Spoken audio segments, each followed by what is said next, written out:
Coba deh kita pikirin bareng-bareng, apa sih artinya melek huruf di zaman sekarang?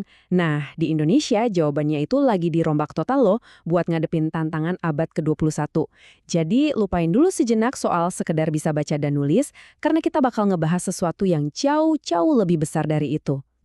Gini deh, bayangin ada seorang siswa lagi asyik banget ngoding, bikin aplikasi di komputernya. Pertanyaannya, apakah dia bisa kita sebut melek literasi?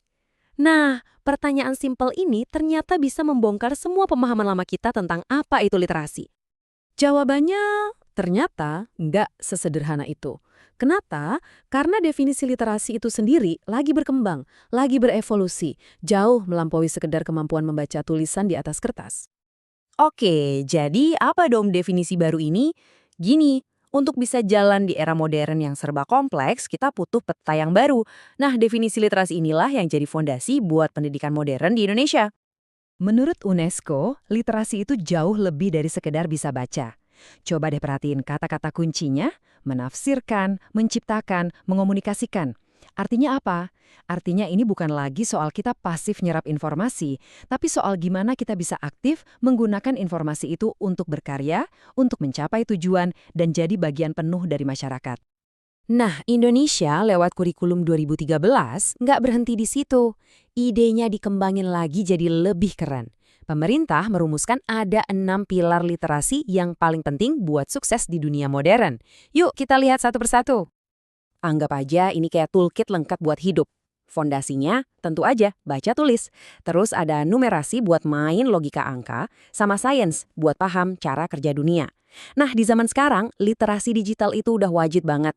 Terus ada juga literasi finansial biar pinter ngelola uang, dan yang gak kalah penting, budaya dan kewarganegaraan buat ngebentuk kita jadi siapa.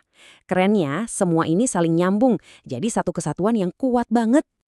Tapi sekedar tahu aja kan nggak cukup. Kuncinya itu gimana kita benar-benar paham dan nguasain keenamnya.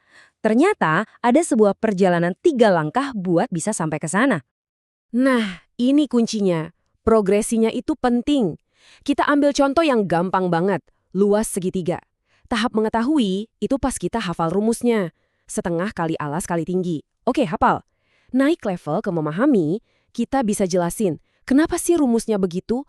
Oh, ternyata karena segitiga itu setengahnya persegi panjang. Nah, puncaknya, di tahap memaknai, kita bisa pakai rumus itu buat hal yang praktis. Misalnya ngitung kain buat bikin layar perahu mainan. Ini dia lompatan dari cuma hafal di kepala ke aplikasi di dunia nyata. Dan bagian paling keren dari semua ini adalah kemampuannya buat ngerobohin tembok antar mata pelajaran. Jadi, keterampilan literasi itu bukan lagi pelajaran sendiri, tapi ditanamin di setiap kelas. Coba lihat bedanya. Dulu, di kelas matematika tradisional, kita mungkin fokus nyari nilai X, ya kan? Agak abstrak. Tapi dengan pendekatan literasi numerasi, kita pakai konsep matematika, misalnya statistik, buat analisis data dari berita beneran, terus mecahin masalah nyata, kayak nentuin probabilitas bencana. Matematika jadi bukan sekedar rumus, tapi jadi alat buat kita berpikir kritis. Dan ini diterapin di tempat-tempat yang mungkin nggak pernah kita bayangin sebelumnya. Bayangin deh, literasi numerasi dipakai di pelajaran olahraga buat nganalisis sistem skor pencaksilat. Atau di kelas seni, buat ngitung rasio sebuah desain. Ini ngebuktiin satu hal penting. Setiap guru, mau ngajar apapun, sekarang juga jadi guru literasi. Ada satu kutipan yang benar-benar nangkap esensinya. Literasi itu bukan lagi tugas guru bahasa Indonesia doang. Justru literasi jadi cerminan, jadi indikator apakah seluruh sistem pendidikan kita udah berhasil atau belum dalam nyiptain generasi yang bisa mikir. Terus gimana bentuknya di lapangan? Kita intip yuk contoh nyata dari SMA 7 Surabaya. Mereka nggak cuma ngomongin teori, tapi langsung gerak. Ada program donasi buku, ada sesi berbagi dari alumni yang udah sukses, bahkan orang tua pun diajak terlibat. Mereka benar-benar berhasil ngebangun budaya literasi yang hidup di setiap sudut sekolah. Keren banget. Jadi, buat apa sih semua ini dilakuin? Apa tujuan besarnya? Jawabannya simple tapi kuat banget.